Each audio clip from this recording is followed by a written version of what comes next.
Now the Gauntlet is one of Spigen's newer case designs, and when I saw it for the first time I was kind of excited because it reminded me of the Spigen ProGuard from the iPhone X era, iPhone 10 era. Now I would say that the Gauntlet is one of Spigen's tougher cases because of the oversized corners, as well as the addition of impact foam, well, on the inside of the case. Now it's kind of hard to find a comparable case to the Gauntlet out of my collection of cases in terms of design because most brands don't offer a large TPU edged case with a smaller polycarbonate clear back, which is kind of why this case is unique. But there is one thing that doesn't really make a lot of sense to me, and I'll cover that after I drop it a ton.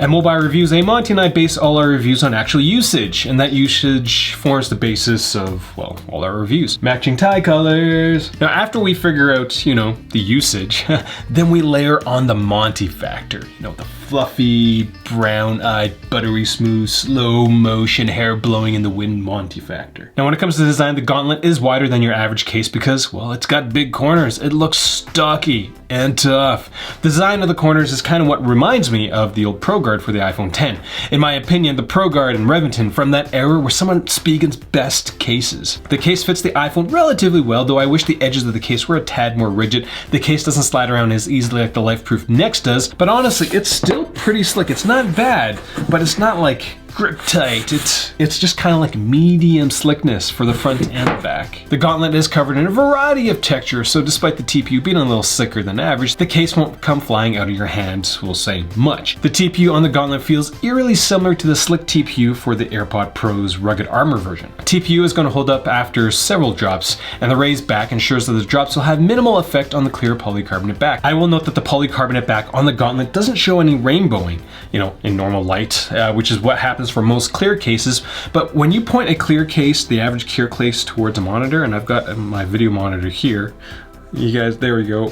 You can't, there's no rainbowing, which I don't know what Spigen does, but this is one of the very few cases that doesn't have rainbowing when you point towards the computer screen, for whatever reason. Now, before you put your iPhone in this product, it still comes with the annoying like protective plastic stuff on the polycarbonates, and unlike other Spigen products that come with a tab to help you remove that cover, this premium price Gauntlet does not, so it just gets annoying. Now if you're finding this review useful, consider getting your Spigen Gauntlet through my Amazon links. This video is not sponsored by Spigen. They did send me the cases, but the iPhone that I'm dropping in this video, yeah, I bought that myself. Using your iPhone is fine, and the Gauntlet buttons are easy to access. I had no issues with the ports or the camera. Now when I say the word Gauntlet, what's the first thing that kind of comes to mind? I am inevitable.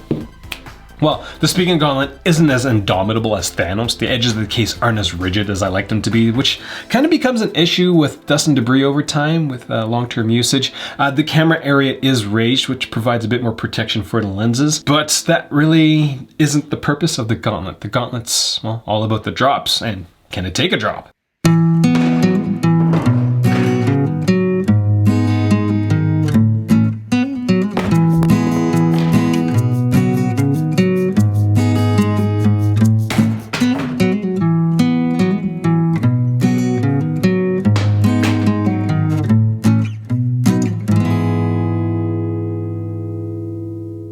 Now after all that, the only thing that doesn't make any sense to me for this product is the price. This is priced as a premium product, and I don't think it is, from my perspective anyways. The average handling of this product really just knocks it down a notch. Plus the fact that it's only two kinds of materials, like, it looks nice, it looks unique, but I don't think this is a $45 case. I think it's more like a $35 case or a $30 case, but that's just me. All in all, I do say that this green TPU handles a little better than this black one for whatever reason, but my midnight green iPhone 11 Pro Max looks pretty kick-ass in this, I do have to say. Maybe it is a premium case, I don't know.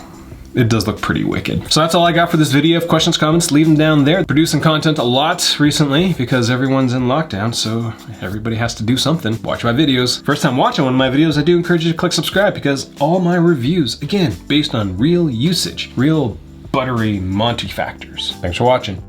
I can't. I am inevitable. I don't actually think that's how it goes.